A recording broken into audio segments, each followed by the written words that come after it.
संत सुध न तन मन धन वारोंगी प्राण चरण कमल रज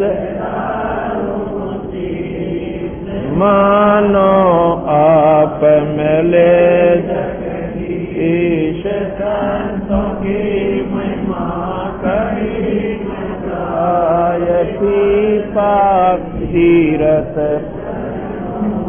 आय संतों की महिमा अपरम पार पूर्ण ब्रह्म मिले करता संतों की महिमा अगम अगाध नारद से उदरे प्रहलाद धरु बेटे नारद निर्वाण अमरापुरी पर रचेवी संतों की महिमा अगम अगाध बूढ़ंत राखे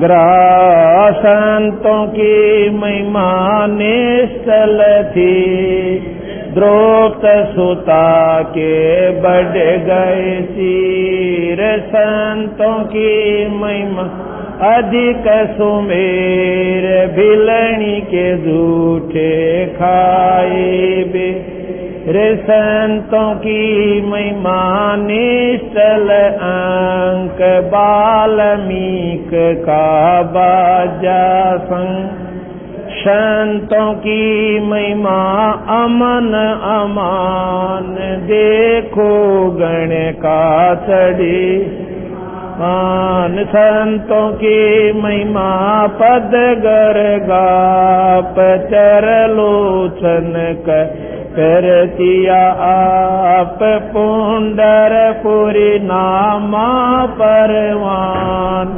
देवल फेर छवा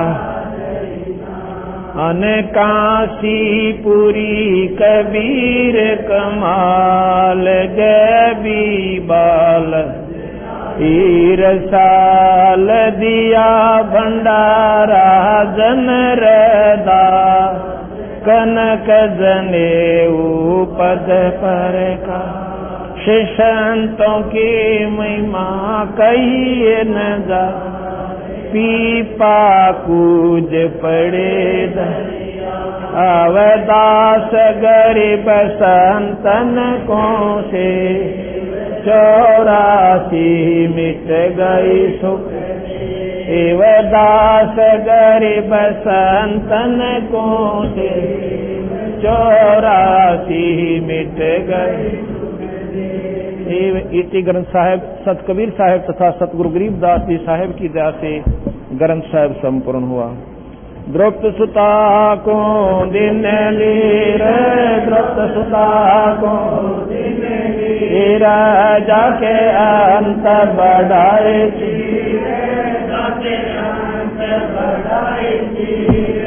रुक्मणी कर पकड़ा मुस्काए रुक्मणी कर पकड़ा अंत कयामो को समझाए अंत कयामो को समझाए दुशासन को द्रौपदी पकड़े दुशासन को द्रौपदी पकड़े मेरी भगति सकल में सिखरे मेरी भगति सकल में सिखरे जब मेरी भगति पे छोड़ी हो जब मेरी भगति पे छोड़ी हो हमरा नाम ना लेव कोई हमरा नाम ना लेव कोई संजय से पता डारे संजय से पता डारे पहुँचे सुख सम रूप मुरारी पहुँचे सुख सम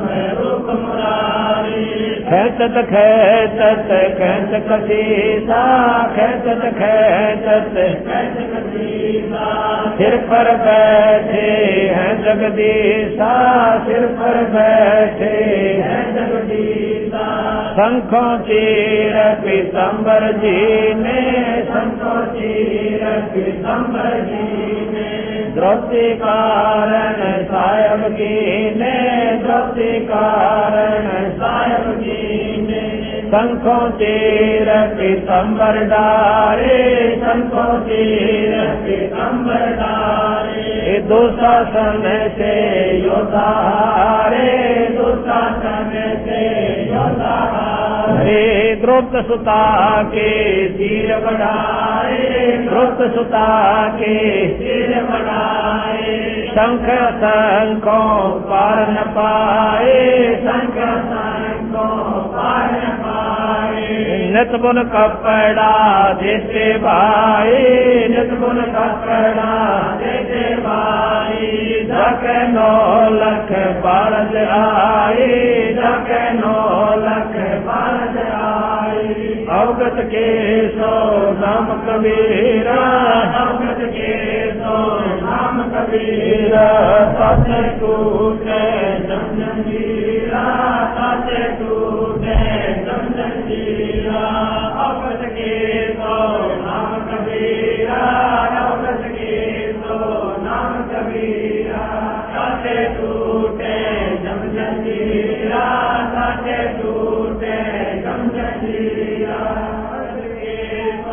नाम कबीरा, भगत के सो नाम कबीरा। सच टूटे जम जंजीरा, सच टूटे जम जंजीरा। पहली आरती हर दरबारे, पंच कर पूजा। देव निरंजन और दूजा, कंठ कंठ में आरती गाजे। सकल मणि हरि जोत विराजे।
तन मन धन सब अर्पण कीना, परम पुरुष जिन्हें आत्म दीना। प्रेम प्रकाश भया उजियारा, कहे कबीर मैं दास तुम्हारा। संसार जी करो विचारी, काल सूत यमरे जगमारी। लाग्या दुश्मन पूछी तारा, अंधन समुद्र में जनकारा। उन्मल चले हम कर जाई, अजय कमल में समाई। निर्गुण कंचम करले दर्शन, एक मंदिर कप मनोरे परसन। प्रेम मदन होए आरती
पुरुषों की जय, काशी धाम की जय, छुड़ानी धाम की जय, उतरे पाया गरीब ऐसा सतगुरु हमें ला, अलल पंख की चाहत, काया माया ना वहाँ नहीं पिंड ना घाट। गरीब ऐसा सतगुरु हमें ला, उज्ज्वल हिरंबर आदे, बल का ज्ञान कमाने का गलत है। गरीब ऐसा सतगुरु हमें ला, सुन विदेशी आप, रोम रोम पर कासे है दीना अजब। गरीब ऐसा सतगुरु हमें ला, मगन किए मस्ता, प्याला प्याया प्रेम का गगन मंडल कर। गरीब ऐसा सतगुरु हमें ला, सहने और अंतर पर काशिया अजब सुनाए बे। गरीब ऐसा सतगुरु हमें ला, सुरत सिंधु की सैल, बजर पोल पट खोल कर ले गया जिन। गरीब ऐसा सतगुरु हमें ला, सुरत सिंधु के तीर, सब संतन सरताज हैं सतगुरु अदल कबीर। गरीब ऐसा सतगुरु हमें, सुरत सिंधु के तीर, सब संतन सरताज हैं सतगुरु अदल कबीर। अबरस गोरस का सुनो बयाना, खीर खांड साहिब, मोहन भोग मानसी पूजा, मेवा मिसरी लड्डू जलेबी लाड कचौरी, खुरमे भोग तुम गोरी, दही बड़े नौकती परसान, पूरी मांडे आनिक नादम, गोवा दाल मुँह का नादम, गिरी कुआरी नमक नून और गर्त कहावे, दूध दही तो सब मन भावे। शक्कर गुड़ की होत पंजीरी, माहे जमान गलती, जीरा हींग मिर्च हो लाला, जब यो कहिए अजब मसाला। छाछ छिकनिया चिंतामणि, गोरस पिया चरमन, पापड़ बीन मसाले सारे, 3600 व्यंजन अधिकार। शैत आम नींबू नौरंगे, बदरी बेर में तुत, एता भोग भोगव कोई, एता भोग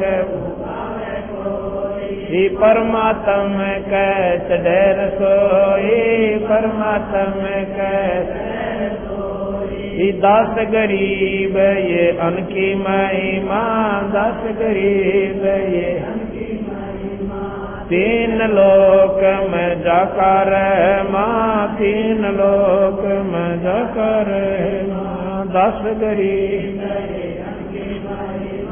दास गरीब ये अनकी महिमा, तीन लोक में जाकर माँ, में जाकर सत्साहिब। ए बंदी छोड़ सतपुरुष स्वरूप कबीर साहब तथा उन्हीं के अवतार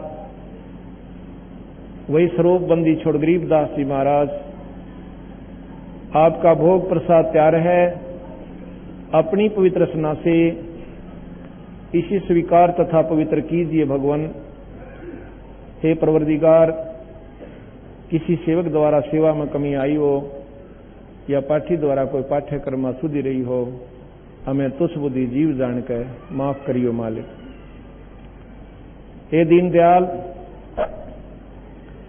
आज आपने अपनी मेहर बख्श के, अपनी मौज बख्श के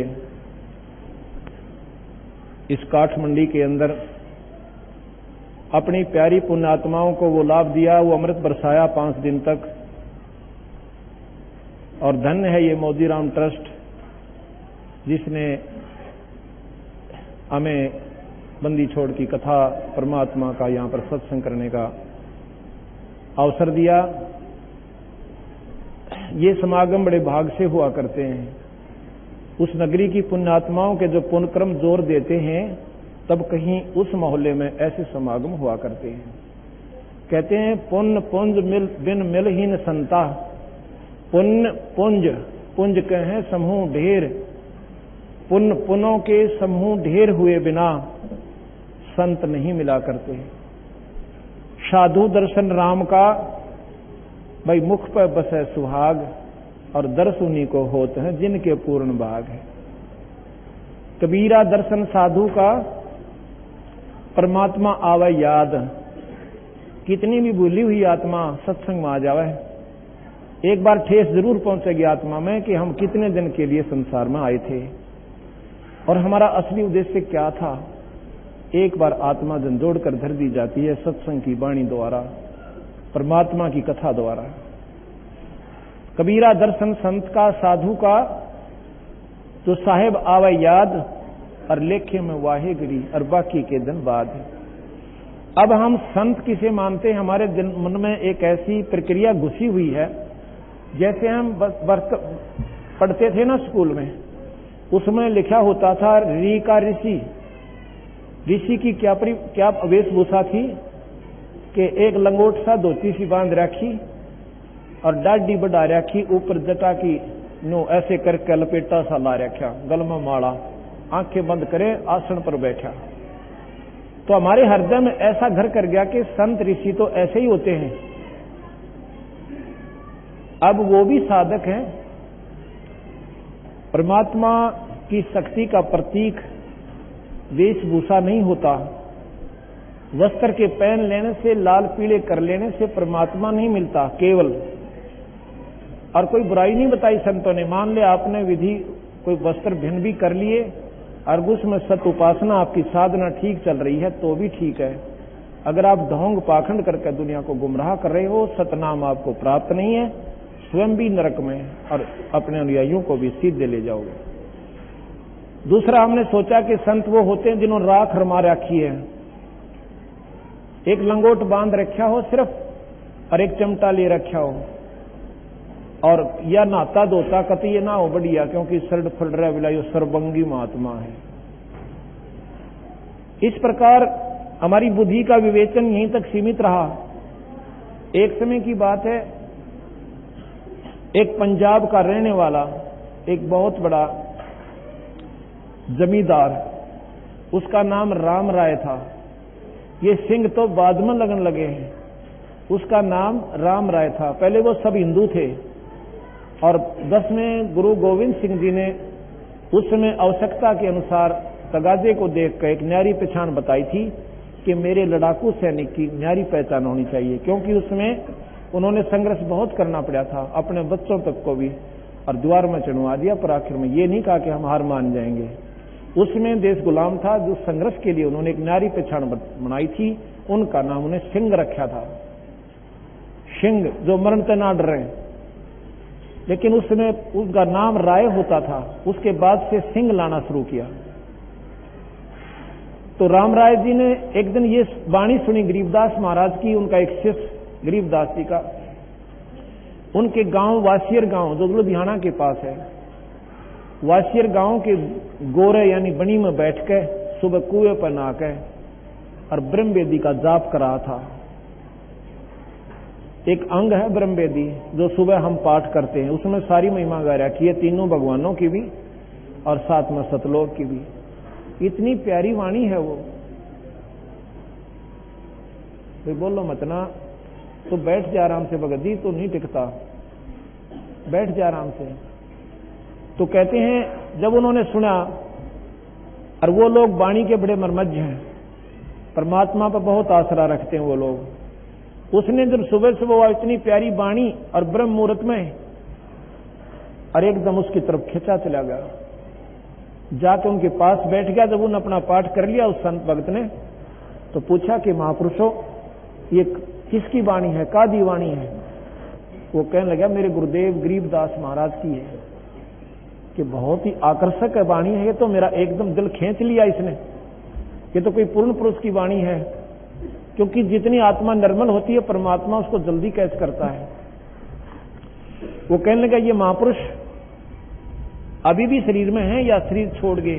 कि अभी भी हैं, और सारी उनकी 30-40 उम्र है, 30-35 साल की आयु है, 40 साल की। उन्होंने सारा पता नोट करवा लिया छुडानी गांव का, छुडानी गांव में बताया, पूरा पता नोट कर लिया। रोहतक जिले में छुडानी गांव बहादुरगढ़ से पैदल जाना पड़ता है। उस समय आज से 250 वर्ष पहले पुरानी बात है। तो उसने सोचा कि ऐसे महापुरुष के दर्शन करने चाहिए, ये तो बड़े भाग से मिलते हैं इस समय में ऐसे महापुरुष। तो वो राम राय वहां से चल पड़ता है, कहीं गाड़ी से आया, आगे पैदल चलते थे। बहादुरगढ़ से दुल्हेड़ा उतरे, जज्जर, बहादुरगढ़ से जज्जर रोड के ऊपर दुल्हेड़ा, यानी दुल्हेड़ा तो खराब सड़क बनी है, वहीं से पैदल चला। और वो सुबह यानी 10 बजे के आसपास छुडानी गांव में पहुंच जाता है। वहां से पूछा किसी से कि भाई गरीबदास महाराज कहाँ रहते हैं? और गांव वाले गरीबदास नहीं कहा करते, उनको गरीबू कहा करते, बावड़िया कहा करते थे उस परमात्मा को, क्योंकि जौहरी बिना लाल की परख कोई कर नहीं सकता। क्यों? गरीबदास महाराज धोती कुर्ते में, जैसे अपना हरियाणा का पहनाव है, और सिर पर साफा रखा करते थे, सारी उम्र इस वेशभूषा में रहे। उन्हें लाल पीले काले कोई वस्त्र नहीं बन करे, क्योंकि परमात्मा की शक्ति जिस हंस आत्मा में, ये चोला बहुत है, ये जो शरीर है ये चोला हमें बदल कर दिया परमात्मा ने, ये ड्रेस दे रखी है परमात्मा के पाने की, दूसरा चोला कुत्ते को दे के बतेरे बदले हमने। इस चोले में कोई परिवर्तन करने की आवश्यकता नहीं है, ये शरीर ढांकने ताई, अपने गुप्तांगों को छपाने ताई, या सर्दी गर्मी से बचने के लिए शरीर को वस्त्र की आवश्यकता पड़ती है। तो उसने पूछा किसी से, वो कहने लगा भाई कौन? कि गरीबदास महाराज। गरीबदास कौन महाराज भाई? गांव वाले मजाक करते थे। एक बोला रहा, वो बौड़िया ने कहे ना, वो बाणजा नहीं अपने गांव का। अच्छा भाई, वो खेत में गया, इधर जा रहे हैं बता। उसने सोचा महापुरुष से मिलना है, मैंने उनके डेरे से के लेना है। उन्हें ना बेरा था, वो घर में रहे, गृहस्थी है, बाल बच्चेदार भी हैं, और मन कल्पना थी महात्मा पाओगे, दाढ़ी बड़ी पाओगी, सिर पर जटा होगी, और या फिर कान पड़वा रखे होंगे, चिमटा ले रहे होंगे। अपने मन की कल्पना जैसी हमारी धारणा होती है वो चल दिया जी। रास्ते में गरीबदास जी सिर पे बरोटा, पशुओं का चारा और लिए आने लग रहे। कहने लगे भाई मैंने गरीबदास महाराज से मिलना है, और कहते हैं इधर उनके खेत, वहां पर गए हुए किसी के खेत में।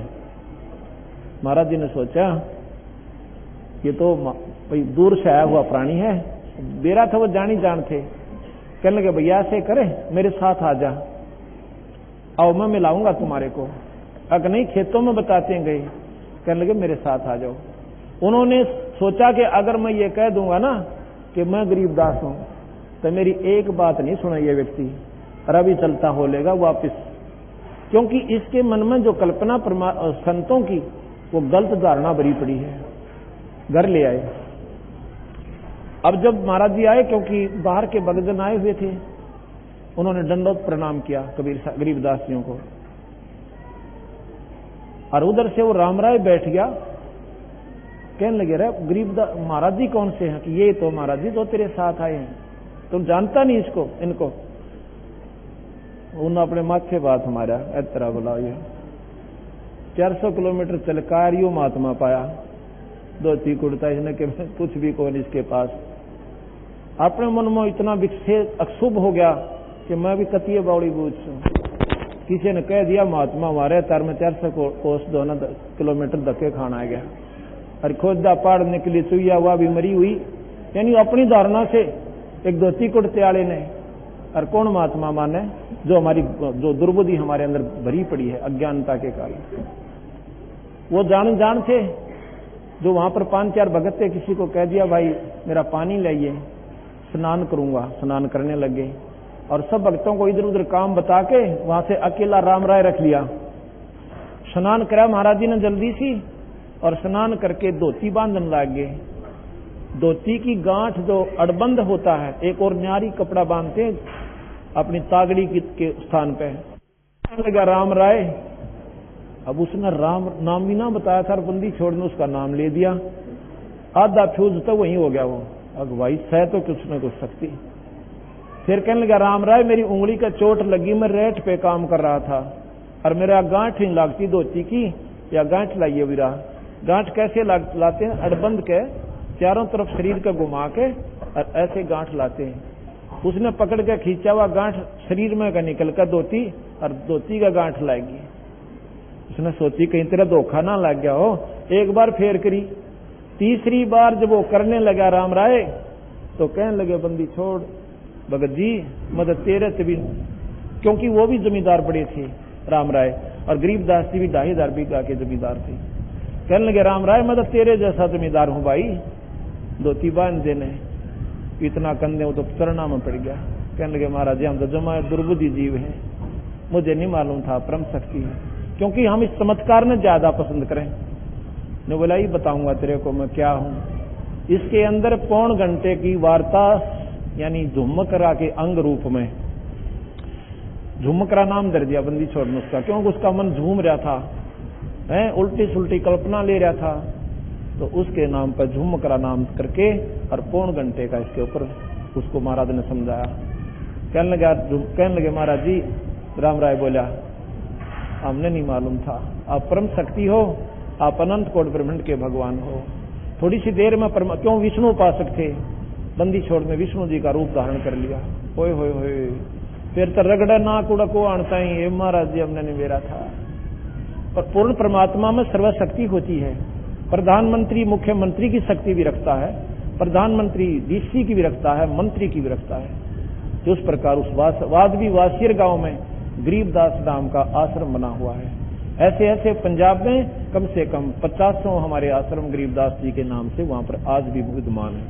बोल सतगुरुदेव। अब भगवान कबीर साहब पूर्ण परमात्मा हैं, उन्हीं के अवतार गरीबदास जी आए हैं। अब जैसे हम भगवान की संज्ञा में भगवान कृष्ण को क्यों लिया कि सुदामा जी एक 2 मुट्ठी चावल लेकर और भगवान कृष्ण के पास गए थे। वो भी राजा थे, उस समय के लोग उनको राजा कहते थे, ना कि भगवान कहा करते थे। लेकिन अब उनकी महिमा का ज्ञान हुआ, उनके जीवन चरित्र से, जीवन लीला से ज्ञान हुआ कि वो तो 3 लोक के पूर्ण परमात्मा थे। आज हम उनकी पूजा करते हैं और उस समय उनके साथ लठ बजाया करते। तो समय चूक जाने पर ये प्राणी फिर बाद में डले डोए हैं। संत आते हैं जब तो उनकी श्रद्धा नहीं करते, उनका आदर नहीं करते। अरे करो थे हमारी मंडी बन जाएगी, तो दुनिया पूजन जाया करेगी। और अब समय आ रहे हैं, अब 36 नखरे करके दूर मुंह लटका कर चले जाते हैं। फिर क्या वहां से माथा टेकन जाइयो, से सारा कुंबा वहां जाए जाइयो, मंडी पर परमात्मा नहीं होगा। संतों में भगवान होता जैसे बिजली में तार, जैसे तार में बिजली होती है, वैसे परमात्मा संत बिना की तद आपको लाभ दे को ना। तो वो क्या हुआ, सुदामा जी वहां चले गए और भगवान कृष्ण के दरबार पर जाकर खटखटाते हैं। तो पता चला वो पहरेदार कहता कौन भाई भिखारी तू उल्टा बोले, ये राजा का महल है, कौन जा रहा है? ने बोला भाई मुझे मालूम है ये राजा का महल है, पर एक कृपा कर दे, राजा को संदेशा भेज दे कि द्रौड़ देश से सुदामा आया है, बस और ना कहिए कुछ भी, इतना ही कह दिए। और फिर वो कहें तो मुझे बुला लीजिए, नहीं मैं वापस हो लूंगा। इतना जाके कृष्ण जी से कहा था कि महाराज जी एक भिखारी खड़ा है पाटे से कपड़ों में और कहता मेरा नाम सुदामा है, मैं उनके साथ पढ़ा करता था, सहपाठी था। इतना पूर्ण भी वो कह नहीं पाया था। वो संदेश वाहक भगवान कृष्ण बगैर जूती पहरे नंगे पैरा डांक ठोक दी और जाके सुदामा को छाती से लाकर और गोदी ठा लिया, घर ले आए, पांव धोए, वस्त्र बदलने लगा। जब वो काख में तो वह पंडोकड़ी लकोरी रखी थी ना चावला की, वह ढेर पर गिर जाती है, वो तो छुपा रहा था। के दो राजा ने बता, 1-2 मुट्ठी चावला का कोई हम क्या भोज लाए इनके लिए। तो वो जब भगवान कृष्ण ने वो चावल खा के वो भुने हुए चावलों के प्रतिफल में तंदुलों में उनकी सुदामा का महल रच दिया, मालो माल कर दिया। अब इसलिए परमात्मा, क्योंकि ये 3 लोक के परमात्मा हैं और किए कर्म का फल ये भी दे सकते हैं, पर ये सीमित है। आप बंदिश, ये जन्म मरण नहीं मिटा सकते। और कबीर साहब पूर्ण परमात्मा, इसकी महिमा मैं आपको सुनाता हूं। एक तैमूर लंग नाम का लवार था, बहुत गरीब था। समय पर जून क्या करती, माँ बेटा थे, पिता मर रहा था, पिता था नहीं, मर चुका था, स्वर्ग सिधार गया था। उसकी माँ बहुत धार्मिक थी, कोई संत साधु या भगत या कोई राह चलता उनके घर पर आ जाता, लुखी सूखी जैसी भी घर पर रोटी थी, रोटी खाए बिना वो जान नहीं देती थी। ऐसी श्रद्धा उसके बच्चे में थी। वो बकरी चरा रहा था, 2-4 बकरी अपनी थी और बाकी गांव वालों के पाली जाता था। मेहनताना लेता था और उनकी बकरियों को चराता था। जंगल में बाहर बनी में बैठा था, गांव से थोड़ी सी दूरी पर जोड़ के आसपास बनी होती थी। कबीर साहब पूर्ण परमात्मा वहां जाकर बैठ जाते। तैमूर लंग अपनी लुखी सूखी रोटी खा रहा था। रोटी खा ली थी, बस एक टूक बाकी रह रहा था, एक ग्रास। तो इतने में कबीर साहब का जाना हो गया। जैसे स्वाभाविक कहते हैं कि भाई जी रोटी खाओगे महाराज जी? अब भाई भूख तो लगी है भगत जी। अब वो खा के उस ग्रास को कहने लगे, महाराज जी आप यहां मेरी बकरियों को देखना, मैं गांव घर जाता हूं, आपका खाना लेकर आता हूं। उसको ठाड़ थी कि मेरी मां नाटक हो ना, इतने हौसला था बच्चे को। तो वो घर पर गया, उसकी माँ से कहा, माँ अखा भाई रे तू बकरी छोड़ के आ गया दोपहरी में? ऐसे ऐसे एक महाराज भगत जी आया, सब भूखा है और रोटी बना माँ, रोटी लेने आया हूं। अगले बेटा ही बनाई, बना के 2 रोटी मेसी यानी चनों की और पानी का लोटा धर के थाली में। जो बोली बेटा मैं भी दर्शन करके आऊंगी और मैं बर्तन ले आऊंगी, तो वहां पर पाली रह जाना। उसकी माँ बेटा दोनों आगे, महाराज जी को आगे थाली रख दी कि भोजन पाओ महाराज जी। महाराज जी कहने लगे, अभी देखो 1 रोटी खा ली महाराज जी ने और पानी पी लिया। फिर ज्ञान दिया कि परमात्मा के नाम बिना जीव छुटकारा नहीं होता। उसकी माँ बोली, महाराज जी हम तो गरीब गणे हैं, भगवान तो जब बजेंगे जब 2 रोटी टाइम पे मिलेगी, हम तो गणे गरीब से महाराज जी। कति नाक में दम आ रहा है, हमारा कोई मतलब गांव में इज्जत भी नहीं रह रही। ये लड़का मजदूरी करता है, शाम ने ऐरन पर चोट मारता है, जब माँ बेटा 2 रोटी प्राप्त कर पाते। तो कहने लगे, बहन बात सुनो, परमात्मा सब कुछ कर सकता है। परमात्मा निर्धन को धनवान बना सकता है, परमात्मा रंक को राजा बना सकता है, पर उसका नियम है, आपने उपदेश लेना पड़ेगा। और कोई साधना और नहीं करनी, जैसे वो मुसलमान धर्म में थे तैमूर लंग, अमरता के ना करता। उसने कहा कि ये तो हमने सारी काम करके देख लिए भाई, रोजे भी रखे हैं, नमाज भी पढ़ रहे हैं और सारे काम करें महाराज जी, फायदा कुछ नहीं। कहने लगे सारे पचेड़ा छोड़ दे, इसमें कोई लाभ नहीं बहन। कहने लगे उपदेश लो तुम, मंत्र दूंगा मैं एक, वो नाम दे दिया और खड़े होकर महाराज जी ने उस लड़के के उसके छोरे का और ऐसे 7 मुक्के नो दड़ मारे ठोकी, ऐसे मुक्के मारा करनो गदा गद नो थोथी, ऐसे थोथी वो करके ऐसे 7 मारे और फिर लात मारी। और फिर वो सांकड़ थी ना बेल बांध, बकरी बांधन की बेल, और कई हुआ मारी। उसकी मानस होती है महात्मा कोई पागल दिखा, इसके दिमाग में खराबी है। कहने लगे महाराज जी लड़के ने कोई गलती कर दी थी, अकमाई तेरे बेटे ताई 7 पीढ़ी का राज दे दिया। वहां सक जमाए बावला महात्मा यो कति दिमाग में खराबी है इनके, भूखे मरण लग रहे, समय पर रोटी नहीं, 7 पीढ़ी का राज। इतना उसके मन में विक्षेप आया ही था कि ये तो मन बावला लाग गए। महाराज जी अंतर ध्यान हो गए, दिखाइए ना दिए, ओए होए। दोनों माँ बेटा बहुत रोए, हे महाराज जी माता जी फरिश्ता थे, तो ये भगवान के अल्लाह के फरिश्ता आए थे, ओए होए हम तो बहुत चूक गए। कहने के बेटा अब क्या बने, शाम को घर चले गए। अगले दिन उसके लड़के ने स्वप्न में वही बंदी छोड़ कबीर साहब उसी रूप में दिखाई देते हैं।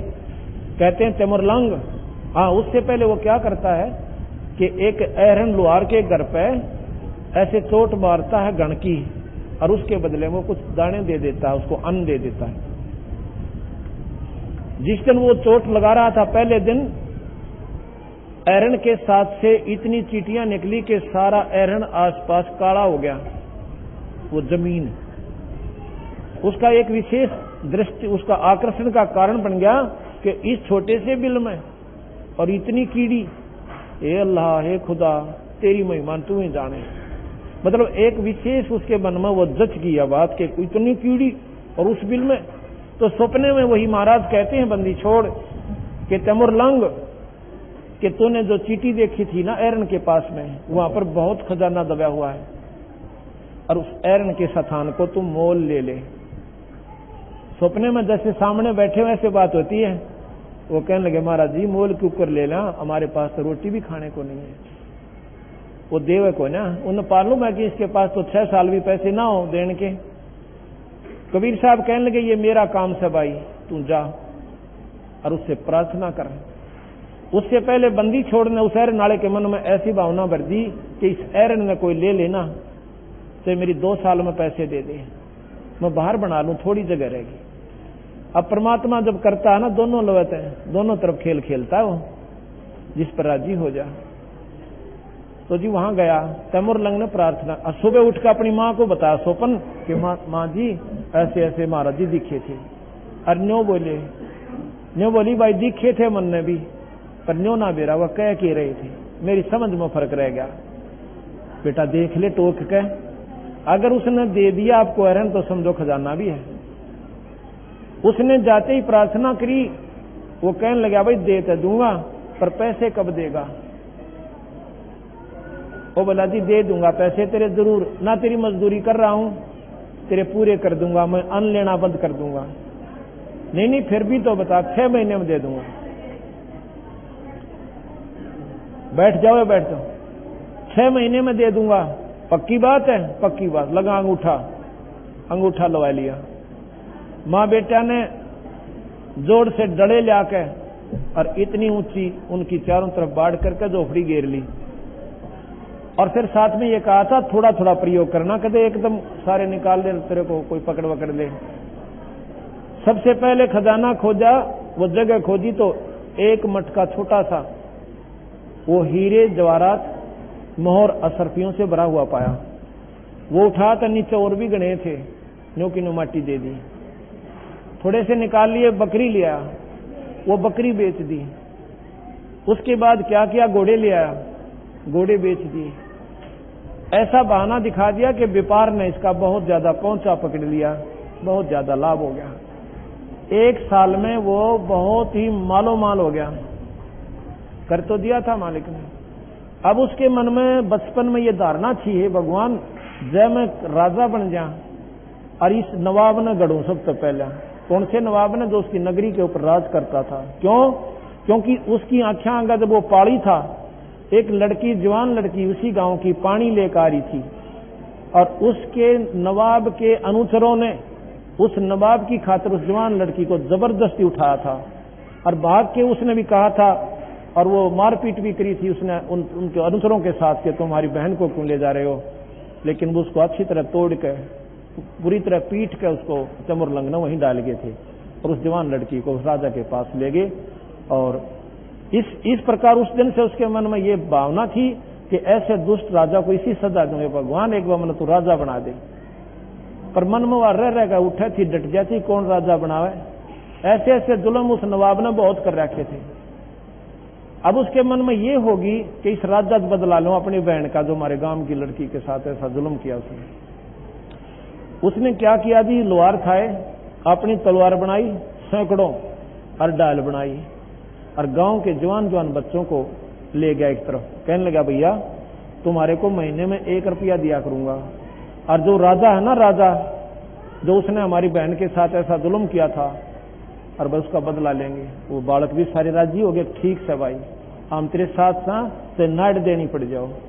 जो बोला चलो जंगल में, रात्रि के समय जंगल में ले जावे, उनको तलवार चलाना सिखावे, ढाल चलाना सिखावे, उनको कती तैयार कर लिया और घोड़े ले लिए, वहीं पर गुड़साल बना दी जंगल में और 5-7 बच्चे वहीं पर, तुम भाई अपना यहाँ पर रहो और इनकी सेवा करो। गांव में भी आते जाते रहो कि घर वाले नाराज ना हो जा। फिर उन्होंने कहा कि अपने रिश्तेदारों को लाओ बुला के। जवान जवान बच्चे पहले भूख घनी मरा करती थी, पानी बरस जाता था, रोटी हो जाती, दाना होता नहीं तो भूखे रहते थे। तो उसने कम से कम भी 2000 बच्चे जवान जवान एक फौज तैयार कर ली और फौज तैयार करके उस नवाब के ऊपर हमला कर दिया। और नवाब था ऐसा ही, उसने न्यों भी ना सोची थी कि तेरे साथ ऐसी घटना कभी घट भी सकती है। चारों तरफ से घेर के और संदेशा भिजवा दिया कि या तो राजी खुशी अपने हथियार डाल दे और नहीं तो कुंबे तक को खत्म कर देंगे। उसने देखा, एक ऊपर चढ़ के मंत्री ने देखा कि महाराज जी अपने बस की कोना, या तो इतनी सेना लेकर आगे हैं कि बात बिगड़ जाएगी, आप सरेंडर कर दो। उन्हें हथियार डाल दिए। जाकर के राजा को पकड़ के और सभी सैनिकों को हथियार छीन लिए सभी के, और सारी सेना ने अपना कंट्रोल कर लिया और उनको वहां से निकाल दिया। कहने लगा मारते नहीं तेरे को, इसलिए यही सजा देते हैं कि अपना अलग से एक मकान में रहे, एक आम नागरिक की तरह। बोल गया पीछे तो। उसने कहा कि तू यहां आम नागरिक की तरह रहोगे, हम तेरे जैसे नीच नहीं कि तुम्हें खत्म कर दें। तो उनको थोड़ी बहुत अपना तनखा वनखा बांध दी और वो रहने लगे। उसके बाद उसने पड़ोसी नवाब के ऊपर हमला कर दिया कि वह सेना भी साथ होगी, वो खजाना साथ होगा। ऐसे करते करते तैमूर लंग हिंदुस्तान का बादशाह बन गया। ये सबको मालूम है, इतिहास में भी पढ़ा करते। तैमूर लंग के बाद औरंगजेब तक 7 पीढ़ी ने लगातार तैमूर लंग की ने हिंदुस्तान पर राज किया। औरंगजेब के बाद ये उनका शासन टुकड़ों में बच गया था। जैसे महाराज ने कहा था कि 7 पीढ़ी का राज दे दिया और 7 पीढ़ी के बाद तेरे वंश का राज्य टुकड़ों में बंट जाएगा, छोटे छोटे राज्य हो जाएंगे। बोल सतगुरुदेव की। बंदी छोड़ कबीर साय, सत साय। धन धन सत गुरु सत कबीर, भगत के पेड़ में ताने वा। धन धन सत गुरु सत कबीर, भगत अरे भगत की पीड़ मिटाने वाले, भगत पीड़ मिटाने वाले। गुरु सत कबीर, भगत की रहे नल नील जतन करे आर, तब सतगुरु से करी पुकार। रहे नल नील जतन करे आर, तब सतगुरु से करी पुकार। जा सत रेखा लिखी अपार, सिंधु पैसला तेराने वा। जा सत रेखा लिखी अपार, सिंधु पैसला तेराने वा। अरे धन धन सत गुरु सत कबीर, भगत के पीड़। भगत की पीड़ मिटाने वाले, भगत धन धन सत गुरु सत कबीर, भगत की। अरे धन धन सत गुरु सत कबीर, भगत दसी सरप ने जब जा पुकारी, इंद्रमती अकुड़ा। दसी सरप ने जब जा पुकारी, इंद्रमती अकुड़ा। आपने तुरंत करी सहाय, बरोली मंत्र सुनाने वा। आपने तुरंत करी सहाय, बरोली मंत्र सुना। आले धन धन सत गुरु सत कबीर, भगत के पीड़। भगत के सत गुरु सत कबीर, भगत भगत की पीड़ मिटाने वाले, भगत की पीड़ वाले। धन धन सतगुरु सत कबीर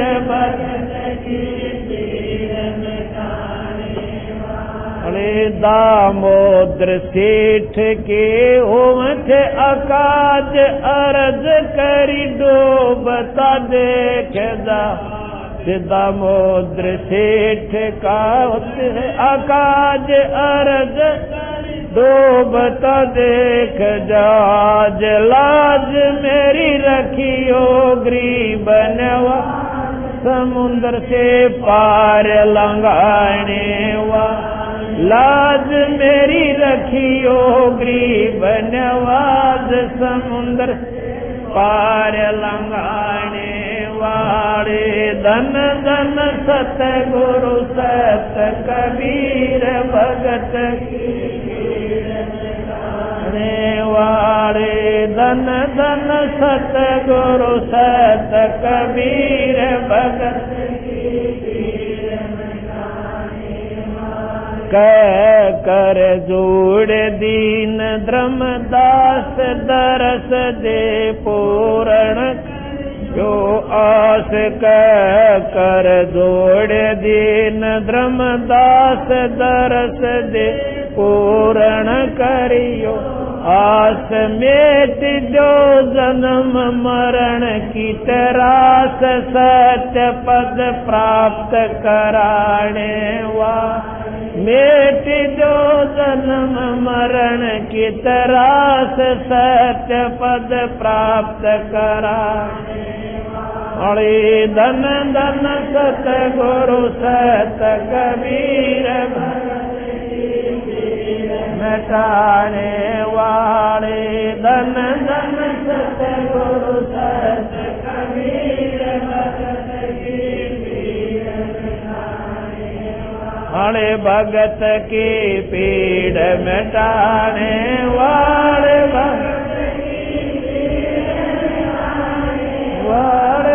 धन धन सतगुरु सत कबीर भगत की पीड़ मिटाने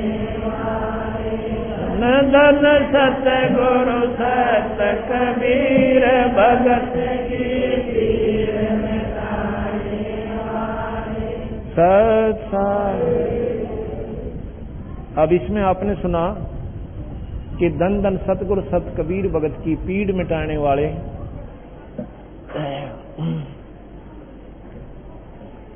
नल नील की कथा मैंने आपको सुना दी थी। रहे नल नील जतन कर हार तब सतगुरु से करी पुकार जा सत रेखा लिखी अपार सिंधु पर सिला तराने वाले एक इंद्रमती नाम की रानी थी। चंद्र विजय राजा थे उनके। रानी बहुत धार्मिक थी, इतनी श्रद्धालु थी कि उनके गुरुदेव ने उनको बता दिया था कि बेटी व्रत रखा कर और आए भगत संत को द्वार से भूखा नहीं जान देना। और साधु के जिमाने का बहुत पुण्य होता है। जैसे तू पीछे रानी बनी है ना, पुण्य कर्मों से ही बनी है, अब पुण्य मत छोड़ना। उसने पल्ले गांठ लगा ली और जैसा भी परमात्मा का नाम वो जानता था, उस संत ने उसको बता दिया, ओम नाम का जाप किया करे। अब उस रानी ने इतनी पक्की होगी कि एक दिन रोज एक संत को घर पर भोजन कराया करूंगी, तो धन की कमी को ना, और श्रद्धा पिछले पुण्यकर्मों से बहुत गणी। राजा इतना भागवान था, उसको मना नहीं करता था कि तेरी मौज, जो तने ठीक लागे न्यू कर ले। तो उस रानी ने क्या किया कि ऐसा प्रण कर लिया कि मैं भोजन जब खाया करूंगी जब एक संत ने रोज भोजन करा दूंगी, क्योंकि मेरा याद रह जाएगी फिर ये बात, और नहीं तो मैं भोजन खाऊंगी नहीं तो मैं भूल सकती हूँ किसी दिन संत को खिलाना और मुझे उस दिन का वो पुण्य प्राप्त नहीं होगा। एक बार क्या हुआ, ये क्रम चलता रहा कई वर्षों तक। कुंभ का मेला आ गया। कुंभ के मेले में जो साधु संत थे, जिनको हम संत मानते हैं विशेषकर, और वो चले गए सभी गंगा पर, हर पैड़ी पर स्नानार्थ। रानी ने 3 दिन हो गए संत मिलानी, राजा ने भी डंडोरा पिटवा लिया, आसपास के गांव में कहीं नहीं मिला उसके राज्य में। अब क्या करे, रानी रोटी ना खावे। दिन तीसरा अंत हुआ, चौथा उदय हुआ। उस दिन उस पर उठा नहीं जाए ऐसी हालत होगी कि आज अपनी बांदी से कहती है कि बांदी अगर अपनी रानी ने चाहा है ना आज को साधु ले आओ, और नहीं तो मैं शाम तक प्राण त्याग दूंगी, आज नहीं जी सकती। वो बांदी ऊपर चढ़े, अटारी पर चढ़कर देख रही है, एक बंदी छोड़ भगवान कबीर साहब, वो सतपुरुष भगत के दुख न देख के एक संत का रूप बढ़ाकर साधारण सा, जैसे धोती कुर्ता दाढ़ी बड़ी हुई और टोपी सी, तो कुछ थोड़ी बहुत आकृति सी। अब संत की देखी कि दाढ़ी बड़ी हुई है, साधु ही होगा। उसने कहा रानी ऐसे ऐसे संत है इस आकृति सी का और दिखा भगत है कि बुला लाऊं, जल्दी जावे। वो गई कि महाराज जी, वो उनके आगे से निकल गए दरबार से और फिर वापस आने लग रहे। वो गए उसी उद्देश्य से थे। बांदी कहती है महाराज जी ऐसे ऐसे हमारी रानी ने परण कर रखा है और आज चौथा दिन हो गया, रोटी ना मिली खाई, आज वो मर जाएगी, आप एक बार चलो। कहने लगे बेटी तू कौन है? कि मैं बांदी हूं, मैं दासी हूं उसकी। कि मैं ना चलूं फिर। क्यों नहीं? अग नहीं, वो स्वयं आवे तो मैं चलूं। तो वह गई, कहने लगे महाराज जी ऐसे ऐसे कह रहे हैं। तो बोलिए मेरा हाथ पकड़ जल्दी सी, भगवान घर पा और मेरे बुलाए ताजा, इससे बढ़िया और क्या बात होगी। क्योंकि श्रद्धा संतों के प्रति विशेष थी उसकी। उसके खोए पर हाथ धर के और महाराज जी थोड़ी दूरी पर खड़े थे। महाराज जी ने ऐसा क्यों कहा? वो श्रद्धा देखना चाहते थे कि इस बच्ची में कोई श्रद्धा भी है, वैसे अपने मनमुखी साधक बनी बैठी है। जाके कहने लगे कि महाराज जी आप तो को थे बुलाने के लिए, इस दासी के कंधे पर बैठ जाओ, आपको घर ले चलती हूं। कहने लगा बेटी सिर पर आदर का बंदी छोड़ के साधु भूखा भाव का और धन का भूखा ना। जय कोई धन का भूखा हो तो वो साधु ना। मैं तो आपका दिल देखना चाहूं था, तेरे में संतों के प्रति कितना विशेष निष्ठा है। घर ले आए, रोटी बना दी, बड़ी खुश होकर अपने हाथ में। महाराज जी बोले मेरा शरीर रोटी खाने का नहीं है, मेरा शरीर तो तेज पुंज से है, इसमें भूख प्यास मुझे गर्मी सर्दी कुछ नहीं लगती। कहने लगी महाराज जी फिर मैं तो मरूंगी, रोटी मैं भी ना खाऊं, आप नहीं खाओगे तो। अब समर्थ वही होते हैं जो चाहे सो कर दे। कहने लगे ला बेटी रोटी खाता हूं। रोटी खा ली। भोजन खाने के बाद वो रानी ने भी रोटी खा ली, व्रत खोल लिया अपना। कबीर साहब कहने लगे बेटी ये आपको किसने मार्गदर्शन किया? इतना कठिन साधना और शरीर को इतनी यातना देकर कभी परमात्मा पाया जाता है? अब जी ऐसे ऐसे मेरे गुरुदेव ने बता रखा है। इस साधना से कहां जाएगी कि मैं रानी बनूंगी? बेटी देखो ठीक है, उनके प्रभाव से स्वर्ग भी जा सकती है, रानी भी बन सकती है, पर यह मत ना भूला गद्दी भी बनेगी। कैसे महाराज जी? कि जैसे कर्म प्राणी करता दोनों भोगने पड़ेंगे आपको। रानी का नंबर मनमाना 1000 वर्ष के बाद आओगा, इतना भी रानी के बयान माटी होगी तेरी, और इस 3 लोग की साधना से तेरी जन्म मरण नहीं मिट सकता। कहने लगी महाराज जी ओम मंत्र पढ़ती हूं मैं। ओम मंत्र आपको स्वर्ग तक की उपलब्धि करवा सकता है और 21 ब्रह्मांड का सबसे उत्तम मंत्र है ये। लेकिन बेटी ये काल में नहीं रोक सकता और तेरे जन्म मरण को नहीं मिटा सकता। ने बोले महाराज जी आप तो वाद विवाद करने लग गए और निंदा करने लग गए संतों की। अच्छा बेटी चलो आपको ऐसे मंजूर है तो ऐसे सही, पर एक बात सुन ले, आज से तीसरे दिन तेरे को सांप डसेगा और तेरे कोई नहीं बचा सकता, ना तेरा गुरुजी बचा सकते और ना तेरा ओम मंत्र बचा सकता, और ना ये जिनको तू साधुओं को खाना खिला सकते ये नहीं बचा सकते। ये कर्म का दंड आपको भोगना पड़ेगा। स्वयं भगवान राम ने अपना कर्म का दंड भोगना पड़ा। द्वापर त्रेता में बाली मारा था सुग्रीव का भाई, और द्वापर में आकर स्वयं उसी के तीर से वो पारदी बन गया था और स्वयं अपना प्राण त्यागने पड़े। जब उन्होंने कर्मदंड नहीं उनका कटा तो तेरा कैसे कट सकता बेटी? अब ये याद तो उनको थी कि भगवान कृष्ण जो है शरीर त्याग कर जा चुका था। तो और जब मरने का नंबर आया ना कि परसों तेरा काल है, गिग्गी बंदगी उसकी, कहने लगी महाराज जी मैं बच सकती हूँ? कहाँ बच सकती है, मेरा नाम लेना पड़ेगा। कि महाराज जी न्यू कहते हैं गुरु नहीं बदलिया करते। न्यू बोले बेटी एक डॉक्टर की दवाई ना लागे ना, 100 बदलने चाहिए। दत्तात्रेय ने 24 बदले थे, 25 में से छुटकारा हुआ उसका। ये किसने बढ़ा दी? तो एक अध्यापक है 5वीं तक ही पढ़ा सकता है, क्या उस अध्यापक को छोड़े नहीं? लेकिन सत्कार जरूर करे उसका। ये नहीं कि हम उसको कहते हैं उसके आप आदर भी मत करना। तन्ने बोले जी नाम दे दो, नाम दे दिया। कहने लगे तीसरे दिन मेरे रूप में काल आएगा और तुम उससे बात मत करना, सिर्फ 2 मिनट, और ये सुमन मैंने दिया इसका जाप करना। तो इसी प्रकार उसने याद रखी। तीसरा दिन के 2 बजे के आसपास कबीर साहब के रूप में वो काल आता है। आके कहने लगा इंद्रमती इंद्रमती। एक बार तो महाराज को देख कर बड़ी खुशी हुई, फिर वो बात याद थी, एकदम चुप होकर बैठ गई और वो मंत्र का जाप शुरू कर दिया। वैसे तो महाराज ने कहा संत का आदर करे बिना रह नहीं, लेकिन अब मैं कहता हूं अब नहीं करना। 2 मिनट के सुमन के बाद देखना उसके शरीर को।